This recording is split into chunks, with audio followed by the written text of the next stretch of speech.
वालेकुम प्यारे बच्चों। आज हम आपको अपरिमेय संख्या के विषय में अध्ययन कराएंगे।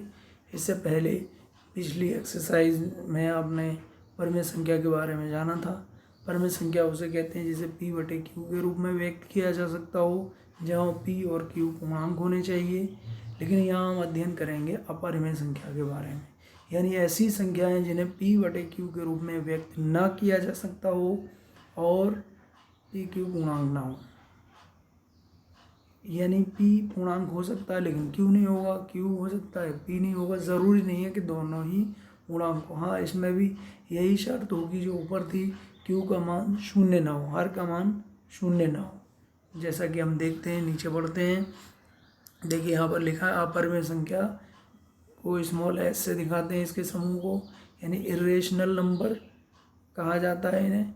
ऐसी संख्या जिसे p बटे q के रूप में नहीं लिखा जा सकता और p q पूर्णांक है और q क्या है आपका इंटीजर, q का मान शून्य ना हो, p बटे q के रूप में ना लिखा जा सकता हो। और यहाँ जैसे देख रहे हैं वर्गमूल 2, वर्गमूल 3, वर्गमूल 15, पाई और ये संख्या दी है। तो ये सारी की सारी संख्याएं अपरिमेय संख्या कहलाती हैं। थोड़ा सा विस्तार से समझ लेते हैं हम इसको। देखिए वर्गमूल 2, अगर वर्गमूल 1 मिनट वर्गमूल 2 है, इसको बटे 1 कर लें, p बटे q के रूप में व्यक्त करने की कोशिश कर रहे हैं। हम देख रहे हैं p का मान वर्गमूल 2 है और q का मान 1 है। जाहिर है q का मान शून्य नहीं है, q एक पूर्णांक है, लेकिन p जो है वर्गमूल 2 है जो कि एक पूर्णांक नहीं है। क्योंकि पूर्णांक आपको याद दिलाते चलें, पूर्णांक का मतलब है w, 0, 1, 2, 3 up to so on. यानी 0 को शामिल कर लें प्राकृतिक संख्या में तो वो पूर्णांक होता है।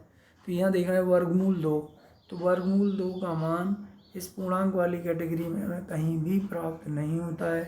तो क्या कहा जाएगा, वर्गमूल 2 एक अपरिमेय संख्या है। ऐसी वर्गमूल 3 भी एक अपरिमेय संख्या है, क्योंकि अगर हम वर्गमूल 2 का मान निकाल भी लें तो वर्गमूल 2 का मान हमें प्राप्त होता है, वर्गमूल 2 का मान जो हमें प्राप्त होगा, वर्गमूल 2 का मान मिलता है 1.414, जो कि एक पूर्ण संख्या नहीं है।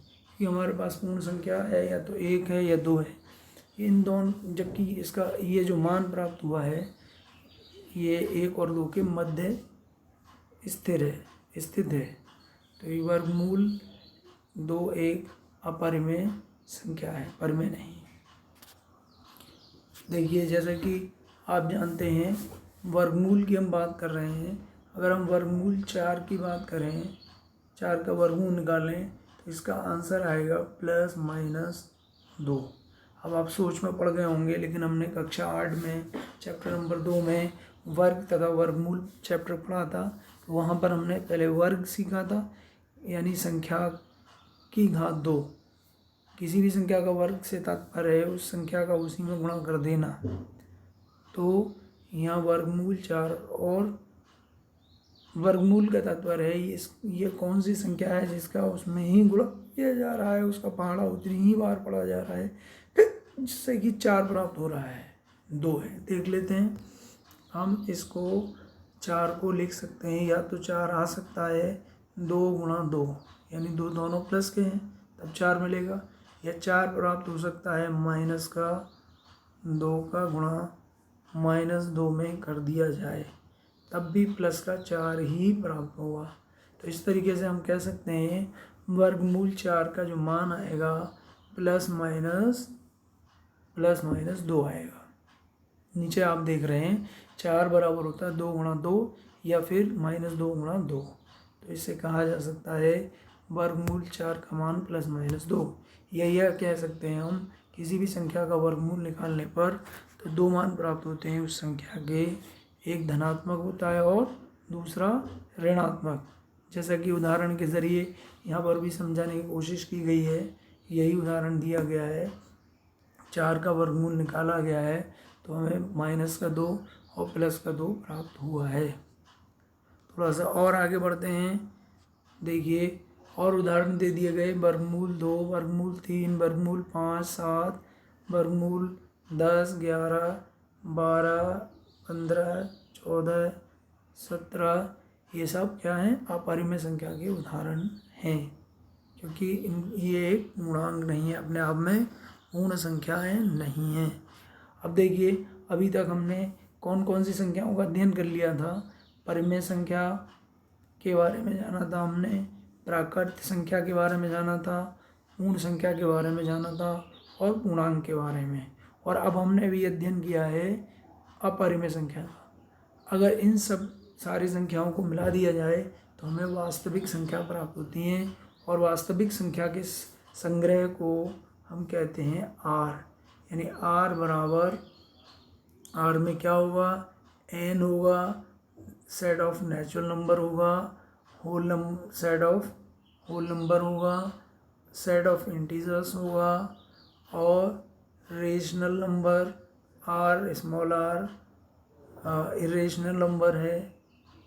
रेशनल नंबर को हम आर से दिखाते हैं, रेशनल नंबर के समूह को स्मॉल आर से, और इरेशनल नंबर के समूह को स्मॉल एस से। इन सारी संख्याओं को जब एक जगह इकट्ठा कर लिया जाता है तो हमें कौन सा सेट प्राप्त हो जाता है, हमें सेट प्राप्त होता है वास्तविक संख्याओं का संग्रह। तो अगर हम प्राकृतिक संख्या, पूर्ण संख्या, पूर्णांक, परिमेय संख्या, अपरिमेय संख्या को एक साथ ले लें, जैसा कि यहाँ थैले में आपको दिखाया गया है, तो हमें कौन सी संख्याएं प्राप्त हो जाएंगी, वास्तविक संख्याएं प्राप्त हो जाएंगी, यानी रियल नंबर प्राप्त होंगे। यानी रियल नंबर में कौन कौन संख्याएं होती हैं, जैसा कि देखिए यहाँ देख रहे हैं, वास्तविक संख्या को हम आर से दिखाते हैं, अतः वास्तविक संख्या या तो परिमेय या अपरिमेय संख्या हो सकती है, या फिर हम ऐसे भी कह सकते हैं कि प्रत्येक वास्तविक संख्या को संख्या रेखा के एक अद्वितीय बिंदु के रूप में निरूपित किया जाता है। साथ ही संख्या रेखा का प्रत्येक बिंदु एक अद्वितीय वास्तविक संख्या के रूप में निरूपित करता है। ठीक है, और इसलिए वास्तविक संख्या रेखा का जन्म हुआ। अब हम थोड़ा सा आगे बढ़ते हैं। अब क्या करना है, उदाहरण नंबर 3 जैसा कि यहाँ प्रदर्शित हो रहा है आपके सम्मुख, उदाहरण नंबर 3 में दिया है कि संख्या रेखा पर वर्गमूल 2 का स्थान का निर्धारण करना है। संख्या रेखा या वास्तविक, यहाँ देखिए लिखा है आपको वास्तविक संख्या रेखा, या अब हम इसको जर्नली वास्तविक संख्या रेखा ना कहकर खाली संख्या रेखा कहेंगे।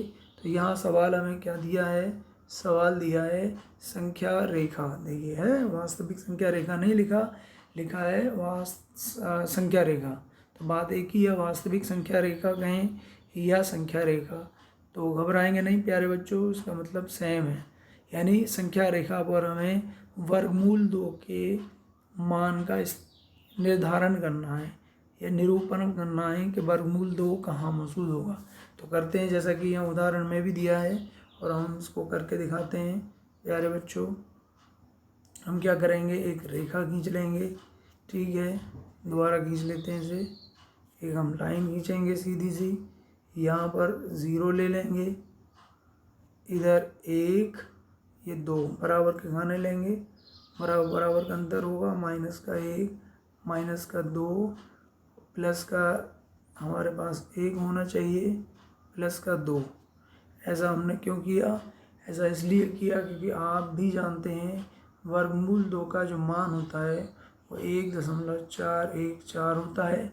तो जाहिर है वर्गमूल 2 का जब संख्या रेखा पर निर्धारण करेंगे हम, तो वो 1 और 2 के बीच में लाई करेगा। तो इसलिए ज़्यादा बिंदु लेने की आवश्यकता नहीं है, 2 बिंदु ही ले सकते हैं। अगर आपके पास स्पेस है 3-4 बिंदु दिखा सकते हैं। तो हमें क्या करना पड़ेगा, 1/1 का हम क्या बनाएंगे, 1/1 का हम वर्ग बनाने की कोशिश करेंगे। ये यहाँ से यहाँ तक की लंबाई का एकांक लंबाई है, इस पे लंब बनाते हुए हमने एक एकांक लंबाई का ही एक रेखा फिर दोबारा खींच दी और इसको इससे मिला दिया और इसको इससे मिलाया और इसको इससे मिलाया। ये हमने एकांक लंबाई बताई थी हमने 1 1 और ये वर्गमूल 2 का निर्धारण करेगा। ये जो रेखा है वो भी वो वर्गमूल 2 के बराबर होगी। ये ए आपका दिया है। अब संख्या रेखा पर निरूपण कैसे होगा? OB को त्रिज्या मानते हुए हम क्या करेंगे, एक चाप लगाएंगे। जो ये चाप लगा देंगे, हम चाप लगाएंगे जो OA रेखा को आगे बिंदु P पर काटता है। तो OP कहें हम, या तो OP कह सकते हैं या OB कह सकते हैं। ये वर्गमूल 2 के बराबर है। दोबारा समझ लीजिए, हम क्या करेंगे, एक संख्या रेखा खींचेंगे जिस पर हमने 2 बिंदु ले लिए हैं, 0 +1 +2। हमें क्या करना है, एकांक लंबाई का एक वर्ग बनाना है धनात्मक संख्या की तरफ। तो हमने 1/1 का एक वर्ग बना लिया और इसका जो विकर्ण है वो वर्गमूल 2 के बराबर होगा, यानी OB। और हमने क्या किया, OB को त्रिज्या लेकर एक चाप लगाया है जैसा कि आप देख रहे हैं। और ये रेखा OA को आगे बढ़ाने पर बिंदु P पर काटता है, यानी OP बराबर होगा OB बराबर होगा वर्गमूल 2। यानी ये जो है संख्या रेखा पर वर्गमूल 2 का निर्धारण है। और इसको अगर नहीं समझ में आया है तो हम इसको विद प्रूफ आपको समझा सकते हैं। चलिए हम आगे बढ़ते हैं। देखिए, अभी हमने क्या किया था, 1/1 का हमने वर्ग बनाया था और ये इसका विकर्ण था, इसको कहा था हमने वर्गमूल 2। ये 1 हम जानते हैं वर्ग क्या होता है, जिसकी चारों भुजाएं एक समान होती हैं, समान लंबाई की होती हैं और प्रत्येक कोण समकोण होता है। तो अगर हम O इसको माने, इसको 1 कर लें और ये B है, तो अगर हम त्रिभुज OAB को लें जो कि एक समकोण त्रिभुज है और OA और AB समकोण बनाने वाली भुजाएं हैं और OB क्या है, इसका कण है। कण किसी भी त्रिभुज की सबसे बड़ी भुजा है।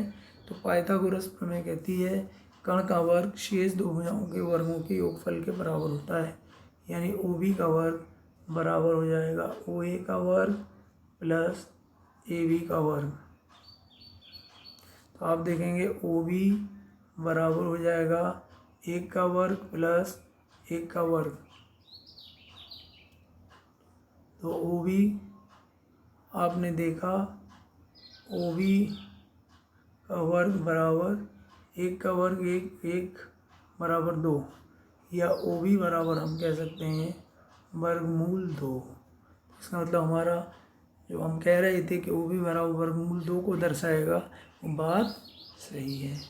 ठीक है प्यारे बच्चों, अब हम थोड़ा सा आगे बढ़ते हैं, उदाहरण नंबर 4 की तरफ चलते हैं।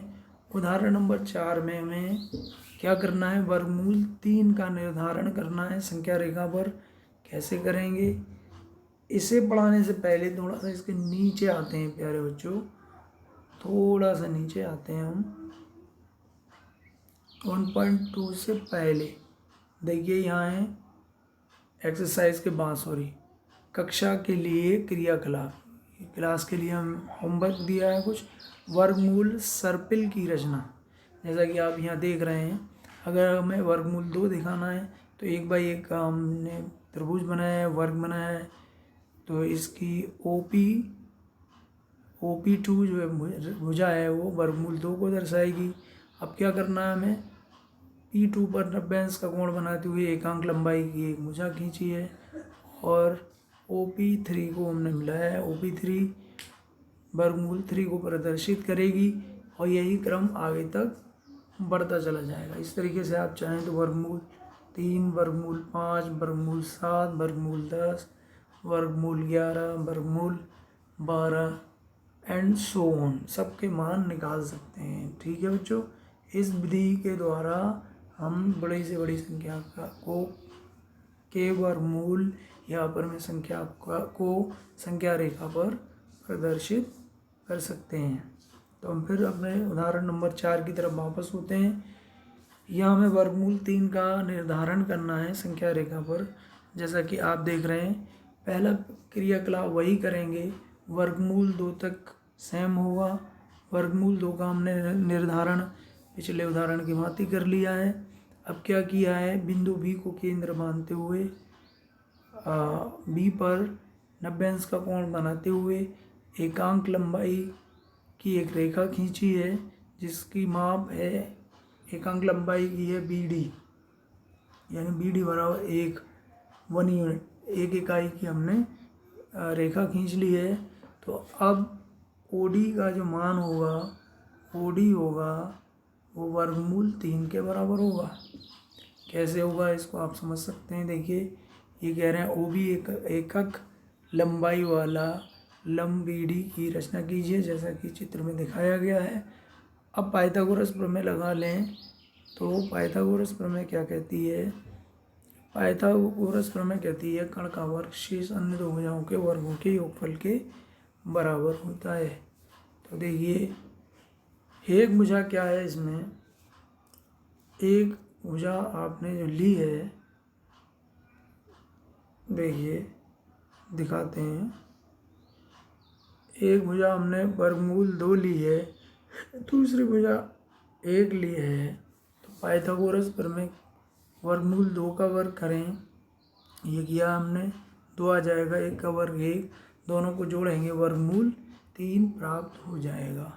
ठीक है, इस तरीके से क्या होगा, ये जो है आपका OD वर्गमूल 3 को प्रदर्शित करेगा। अब क्या करेंगे, पिछली प्रकार की भांति, उदाहरण की भांति हम OD को केंद्र मानकर OD त्रिज्या लेकर एक चाप लगाएंगे, जो क्या होगा, संख्या रेखा पर संख्या रेखा को जहाँ काटेगा वह बिंदु जो है वर्गमूल 3 का निर्धारण करेगा। Q पर काट रहा है, तो OQ का मान जो आएगा, यानी OQ बराबर वर्गमूल 3 और OP बराबर वर्गमूल 2 होता है, जैसा कि आपको यहाँ चित्र में भी प्रदर्शित हो रहा है। अगर नहीं समझ में आ रहा तो फिर हम दोबारा रिकॉल कर ले रहे हैं प्यारे बच्चों। क्या करेंगे, एक रेखा खींचेंगे हम, यहाँ हमने 0 लिया, प्लस का 1 प्लस का 2 लिया, देखते जाइएगा, प्लस का 1 प्लस का 2, एकक लंबाई का हमने वर्ग बनाया है, 90 अंश का कोण है, वर्ग बना लिया, ये 1 ये 1, तो ये वर्गमूल 2 को दिखाएगा। ठीक, अब क्या करेंगे, ये बिंदु, इसका नाम हमने A रखा था, इसका नाम B रखा था, वो भी दूरी लेकर एक चाप खींचा, ये बिंदु P पर काटता है OA को आगे बढ़ाने पर, तो OP और OB वर्गमूल 2 को दिखा रहे हैं।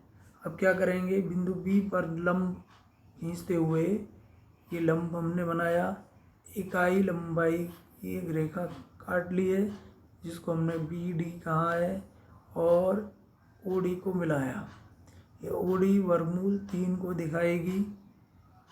अभी बताया क्यों दिखाएगी, ये 1 है, ये वर्गमूल 2 है, और ये समकोण त्रिभुज है, समकोण त्रिभुज में OD कण है, और कण का वर्ग यानी OD का वर्ग बराबर होगा OB का वर्ग प्लस BD का वर्ग।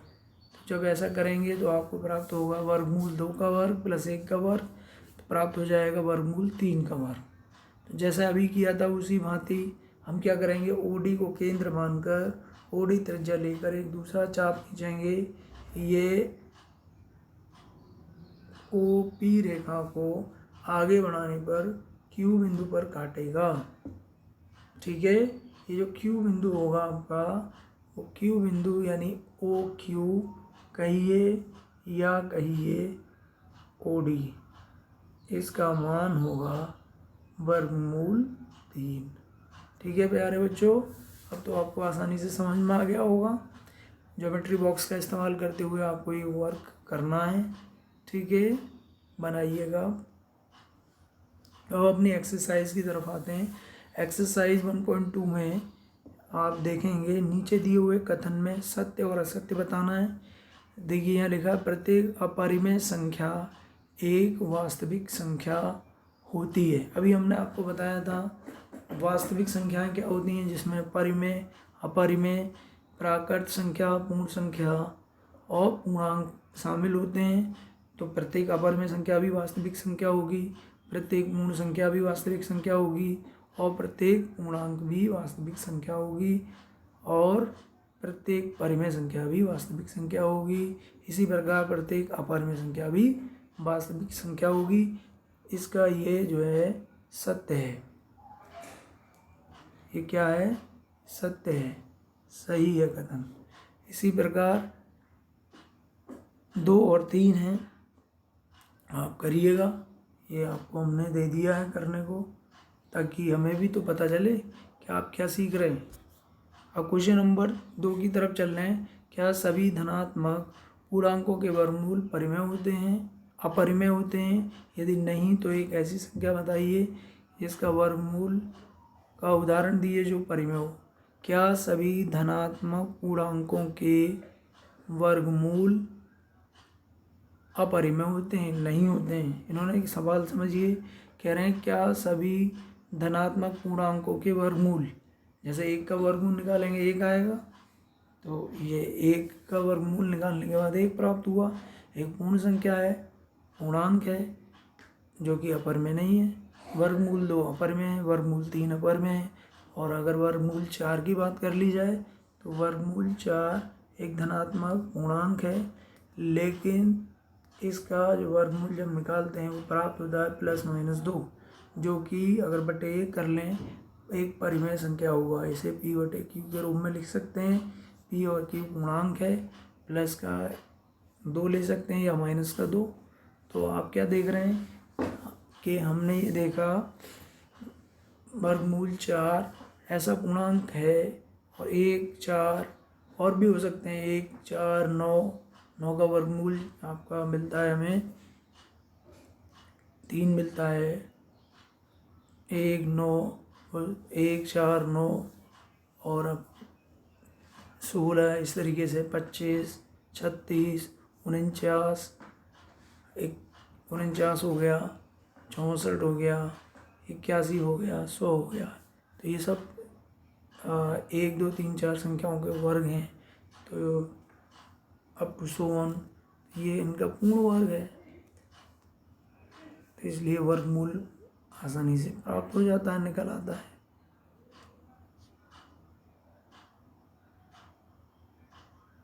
दिखाइए कि संख्या रेखा पर वर्गमूल 5 को किस प्रकार प्रदर्शित किया जाता है। अब जैसा कि अभी वर्गमूल 3 को दिखाया गया था, ऐसे ही इसी प्रकार वर्गमूल 5 को दिखाया जा सकता है। ये क्रियाकलाप दिया है इन्होंने, इसकी सहायता से आप करिएगा, ये आपको होमवर्क में दिया जाता है। याद है हमने क्या दिया अभी तक होमवर्क में? क्वेश्चन नंबर 3, क्वेश्चन नंबर 1 का 1 और 2 और एक्सरसाइज 1.1 करा दी थी, उसको हम चेक करेंगे। आप में से किसी ने अभी नहीं भेजी है, बहुत हमें अफसोस है इस बात का। अब देखिए वास्तविक संख्याएं और उनके दशमलव प्रसार, यानी कोई संख्या वास्तविक संख्या के रूप में है या तो अपरिमेय परिमेय रूप में है, उसे हमने क्या करना है, दशमलव रूप में कैसे लिखना है। यानी हर से भाग कर दीजिए, दशमलव रूप में प्राप्त हो जाएगी। अगर हर में कोई संख्या नहीं है या 1 है तो वही रहेगी। जैसे वर्गमूल 2 है, वर्गमूल 2 का जैसे वर्गमूल 2 है, वर्गमूल 2 को दशमलव रूप में जब लिखेंगे तो वर्गमूल 2 का वर्गमूल निकालने पर मान प्राप्त होता है 1 वर्गमूल 2। वर्गमूल 2 का मतलब है 1.414। तो ये वर्गमूल 2 को हमने दशमलव रूप में लिख दिया है। इसी प्रकार अगर हमें 1/3 को दशमलव रूप में प्राप्त करना है तो इसका मान आता है 0.333 चलता चला जाता है, या कह सकते हैं 0.3 बार। ऐसा क्यों हो रहा है? जब कोई संख्या बार बार रिपीट होती है तो उसके ऊपर हम बार लगा देते हैं, और इस भाग को हम करके आपको समझाते हैं। 1/3 हमने आपको बताया, इसको का मतलब हुआ 0.3 बार, यानी हमें 3 से 1 में भाग करना है। नहीं जाएगा 0, दशमलव लगा कर एक 0 बढ़ा लिया, 3 तिया 9 हो गया, बचा 1, फिर 0 बढ़ाया, 3 तिया 9 बचा 1, फिर 3 0 बढ़ाया, 3 तिया 9, ये भाग चलता चला जाएगा। यानी आप ये देख रहे हैं कि शेषफल शून्य प्राप्त नहीं हो रहा। अब कुछ संख्याएं ऐसी भी हो सकती हैं जिनमें भाग करने पर शेषफल शून्य जल्दी से प्राप्त हो जाता है। जैसे 2/5 है, अगर हम संख्या ले लें तो इसका दशमलव रूप में मान निकालेंगे, 0.4 आया। इसका मतलब ये है कि 5 में 2 से भाग करना है। नहीं जाएगा 0, दशमलव लगाकर 0 बढ़ाया, 5 का पहाड़ा ऐसा पढ़ें 20 आ जाए, 5 चौक 20 और शेषफल यानी शून्य प्राप्त हुआ। तो आपने ये देखा कि 2/5 एक ऐसी संख्या है जिसे दशमलव रूप में लिखने पर शेषफल कुछ समय के पश्चात हमें शून्य प्राप्त हो जाता है। लेकिन 1/3 एक ऐसी संख्या है जिसका शेषफल जो है शून्य प्राप्त नहीं हो रहा। तो इस आधार पर जब वास्तविक संख्याओं को दशमलव रूप में प्रसार करते हैं तो 2 तरह की संख्याएं हो सकती हैं, जैसा कि आप यहाँ देख रहे हैं। ऐसी संख्या नंबर 1 जिनका शेषफल यानी शेष शून्य आ जाता है, तो ऐसी संख्याओं को हम कहते हैं शांत या टर्मिनेटिंग दशमलव। ठीक है, जैसा हमने आपको अभी उदाहरण दिया 2/5। और इसकी बहुत आसान से पहचान ये है कि ऐसी संख्या जिसके हर में 2 या 5 का गुणांक होता है, निश्चित तौर पर उसका शेषफल शून्य प्राप्त होगा हमें। ठीक है, इसका गुणनखंड किए जाएँ, अभाज्य संख्या निकाली जाए, उसमें गुणांक 2 और 5 के रूप के होंगे तो शेषफल शून्य प्राप्त होगा। और दूसरी स्थिति ऐसी है, शेष कभी भी शून्य प्राप्त नहीं होता, जैसे 1/3, 1/7। यानी ये कह सकते हैं ऐसी संख्या जिसके हर में 3 या 7 आ रहा हो, हर के गुणांक में अभाज्य संख्या, अभाज्य गुणनखंड 3 या 7 के गुणज के रूप में हो, तो उसका भाग कभी ख़त्म नहीं होगा। और ऐसी संख्याओं को हम कहते हैं अनबसानी आवर्ती यानी नॉन टर्मिनेटिंग रिकरिंग नंबर्स कहते हैं, जैसे कि 1/3 है, 1/7 है, और भी बहुत सारी संख्याएं हो सकती हैं। तो प्यारे बच्चों, आज के लिए इतना ही वर्क, और जो आपको समझाया पढ़ाया है उसे आप फेयर पे करिए, हमें दिखाइए, और जिसका काम हो जाए वो व्हाट्सएप ग्रुप क्लास 9th पर डाल दें ताकि हम चेक कर लें। पिछला वर्क भी बहुत सारे लोगों ने नहीं दिखाया, तो आपसे ये रिक्वेस्ट है, अपना काम कर कर व्हाट्सएप ग्रुप पे डालते रहिए। अल्लाह हाफिज़।